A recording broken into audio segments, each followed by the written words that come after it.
नमस्ते। मैं हूं संजय दीक्षित और आप देख रहे हैं दी जयपुर डायलॉग्स।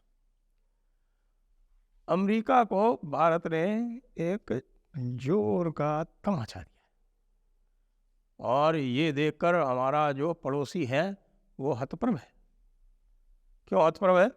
वो इसलिए हतप्रभ है कि पाकिस्तान के प्राइम मिनिस्टर जो है उनको चाइनीज एम्बेसी ने बुला लिया। आपने कभी सुना है ऐसा?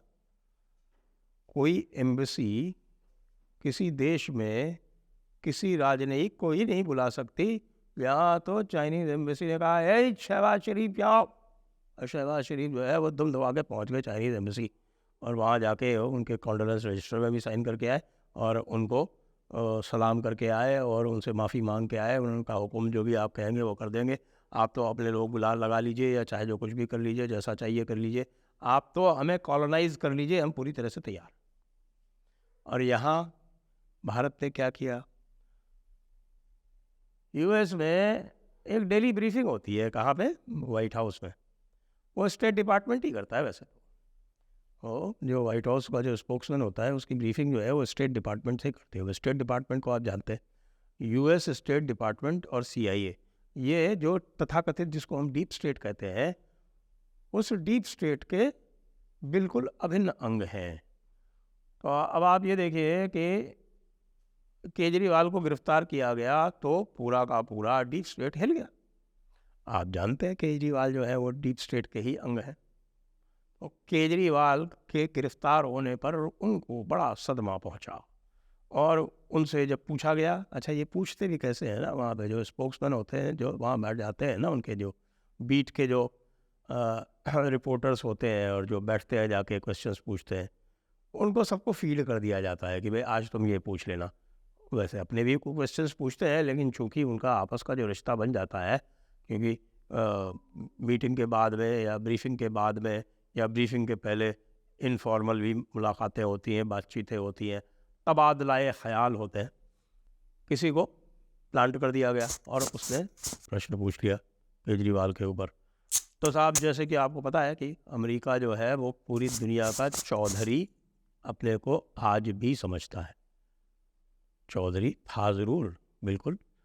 द्वितीय विश्व युद्ध के बाद में अमेरिका देश पूरे भारत में विश्व का चौधरी बन गया था और पूरे विश्व का चौधरी बनने का उसका कारण भी था क्योंकि द्वितीय विश्व युद्ध में जब उसने सहायता की थी यूरोप की, तो उसकी कई सारी शर्तें थी। उसमें एक शर्त ये भी थी कि भाई जो ब्रिटेन जो है वो सब जगह से अपने जो कॉलोनीज़ है वो छोड़ेगा, उसकी जो रिज़र्व करेंसी है वो छोड़ेगा, डॉलर को रिज़र्व करेंसी बनाएगा, नेटो को पूरे यूरोप में लगाएगा, वगैरह वगैरह सारे काम उसने पूरे दुनिया के चौधरी बनने के उस टाइम पे ही मुकम्मल कर लिए थे।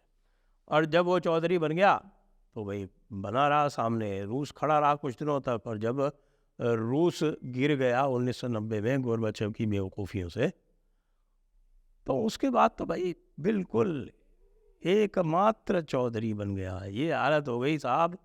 एक उनके जो बड़े एक थिंकर हैं फ्रांसिस फुकुयामा, उन्होंने तो दी एंड ऑफ हिस्ट्री नाम की किताब ही लिख दी। उन्होंने कहा अब तो सिर्फ अमेरिका का ही बोलबाला रहना है और यही जो कैपिटलिस्टिक जो थॉट है यही चलेगा। ये वो भूल गए हैं कि उनका जो कैपिटलिस्टिक वर्ल्ड था वो अंदर से खोखला किया जा रहा था इन्हीं मार्क्सिस्ट के द्वारा। खैर, वो बातें अलग। लेकिन ये जो चौधराहट इन्होंने की इस बार इनको उल्टी पड़ गई। उल्टी यूं पड़ गई कि भाई भारत बुरा मान गया। अब एक ज़माना था कि जब भारत को कैसे भी कुछ भी कर लो, भारत जो था वो खड़ा होके जो हुकुम जी हुकुम, जैसा आपकी आज्ञा, ये करता रहता था। और अमेरिका और रूस, यहाँ तक कि चीन भी, इनके सामने भारत की कभी नज़रें मिला के बात करने की हिम्मत नहीं होती थी।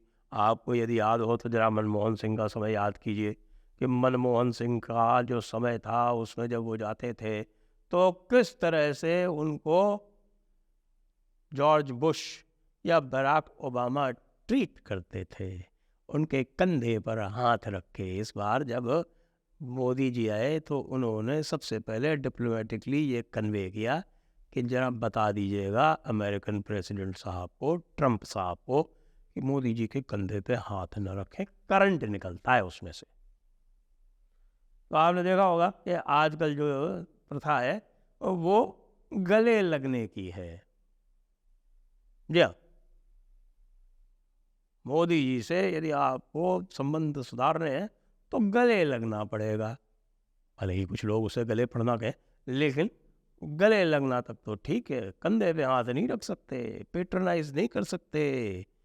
हमारे मनमोहन सिंह जी की तरह झुक के नहीं चलेंगे नरेंद्र मोदी। कई सारे फोटो हैं पुराने, आप देख लीजिए कि जब उनकी मुलाकात होती है शी जिनपिंग की, तो जब शी जिनपिंग अप्रोच करते हैं तो शी जिनपिंग की तो आदत है, वो बिल्कुल स्ट्रेट रहता है, और जैसे जैसे शी जिनपिंग नज़दीक आते हैं वैसे वैसे मनमोहन सिंह आगे झुकते जाते हैं, झुकते जाते हैं, झुकते जाते हैं। और जब शी जिनपिंग से हाथ मिलाते हैं तो मनमोहन सिंह ठीक 45 डिग्रीज पे होते हैं। ये हालात थे। लेकिन अब तो यूएस के एम्बेसडर को, एम्बेसडर इस समय है नहीं, तो उनकी जो डिप्टी चार्ज मिशन जो है मैडम, उनको बुला लिया गया और बुला के बताते हैं 40 मिनट तक उनको लेक्चर दिया गया। वैसे तो इसको ठीक मानना चाहिए, क्योंकि कुछ लोग तो ऐसे हैं, जर्मनी वाले जैसे आए थे उनको तो 4 मिनट में वापस कर दिया गया। एक बार और भी किसी को बुलाया था, किसको बुलाया था याद कर रहा हूँ मैं, उनको भी 4-5 मिनट में ही वापस भेज दिया गया था। तो ये 4-5 मिनट के बजाय इनको तो बुला के 40 मिनट तक बताते हैं। पूरी ड्रेसिंग डाउन हुई, जब बाहर निकली उनका रंग उड़ा हुआ था। उनकी समझ में नहीं आ रहा था कि ये भारत है जो हमारे टुकड़ों पर पलता था एक ज़माने में, जैसा कि वो सोचते थे।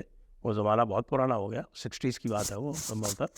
वो कैसे जो है वो हमको इतनी हिम्मत कर सकता है कि हमको बुला के और डिमार्च जारी करे और ये कहे कि आप हमारे मामलों में हस्तक्षेप नहीं करेंगे।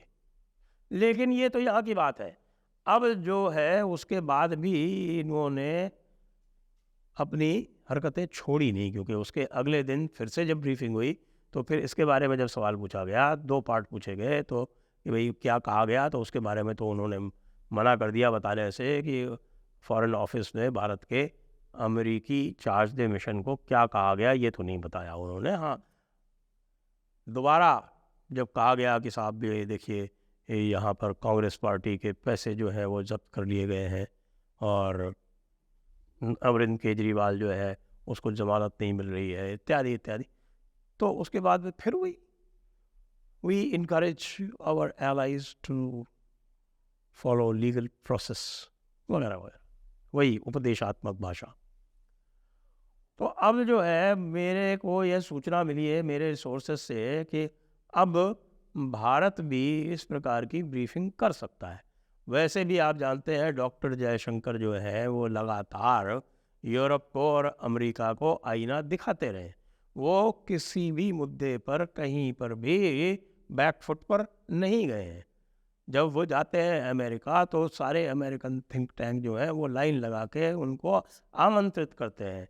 तो फिर जो उनका जो फॉरेन पॉलिसी इंस्टीट्यूट है जो डीप स्टेट का पार्ट है, वहाँ पे वो अक्सर जाते हैं। हडसन इंस्टीट्यूट डीप स्टेट का पार्ट है, उसमें भी वहाँ जाते हैं और वहाँ पर भी अमेरिका को खरी खरी सुनाते हैं और उनको ये बताते हैं कि रूल्स बेस्ड ऑर्डर का मतलब ये नहीं होता है कि तुम्हारे लिए रूल्स अलग होंगे, हमारे लिए रूल्स अलग होंगे। तो इसलिए अब भारत को यह अधिकार है कि अमेरिका की जो इलेक्शन प्रणाली है उसके ऊपर अपने ऑब्जर्वेशन दे, उनको कहे कि भाई आपकी जो इलेक्शन प्रणाली है वो बिल्कुल गलत है, ये फ्री और फेयर नहीं है। आपके ये जो मेल इन बैलेट वाला सिस्टम है ये बिल्कुल फ्रॉड है। मेल इन बैलेट के सिस्टम फ्रांस में 1968 में ही फ्रॉड के कारण समाप्त कर दिए गए थे, मेक्सिको तक ने समाप्त कर दिए और कई देश हैं जिन्होंने ये मेल इन बैलेट का सिस्टम पूरी तरह से समाप्त कर दिया है क्योंकि इसमें फ्रॉड होता है। भारत में भी ये जो सिस्टम है वो इतना फुल प्रूफ है कि उसमें किसी तरह की गड़बड़ नहीं हो सकती। और वैसे भी मेल इन बैलेट जो है वो काउंटिंग पूरी होने के बाद तक कैसे आ सकते हैं, काउंटिंग आरंभ होने के पहले ही आने चाहिए जो भारत में सिस्टम है। तो ये भी बोला जाएगा और ये भी बोला जाएगा कि तुम्हारा जो इलेक्टोरल, तुम्हारा जो जुडिशल सिस्टम है वो बिल्कुल बेकार है, क्योंकि तुम्हारे यहाँ जजेस इलेक्ट होते हैं। किसी भी इलेक्टेड जज से नॉन पार्टिजन होने की उम्मीद कैसे की जा सकती है। ये सारी बातें अब खरी खरी सुनाई जाएंगी अमेरिका को, और जब इस तरह की खरी खरी सुनाई जाएंगी तब तो पता नहीं क्या होगा, लेकिन अभी जब बुला के 40 मिनट सुनाया गया तो भी आप देखिए ज़रा, हमारे पाकिस्तानी यूट्यूबर्स का, हमारी पाकिस्तानी मीडिया का मुंह खुला का खुला रह गया। यूं क्यों? अरे भारत ने अमेरिका को खरी खरी सुना दी। भारत क्या इतना पावरफुल हो गया है? हाँ जी, भारत वास्तव में इतना पावरफुल हो गया है। जर्मनी ने तो, जर्मनी को भी सुनाई थी, जर्मनी को भी बुलाया था, उनको भी 4 मिनट में फारिग किया था। तो जर्मनी ने जब ब्रीफिंग की है, कल वाली जो उनकी ब्रीफिंग थी, परसों वाली, उसमें उन्होंने इस बात पर कोई बात ही नहीं की। उन्होंने कहा कि भाई भारत जो है वो उनकी अपने सिस्टम्स है और वो जानते हैं कैसे काम करना है। आ गई ना? तो जब जर्मनी जो यूरोप का सबसे बड़ा देश है, सबसे बड़ी इकोनॉमी है, सबसे बड़ी मिलिट्री पावर है, वो औकात में आ गए, तो अब यूएस को कितना समय लगेगा ये समझने में कि भाई ये भारत वो भारत नहीं है, ये भारत आँख देखता नहीं, आँख दिखाता है। जय हिंद, जय भारत, वंदे मातरम।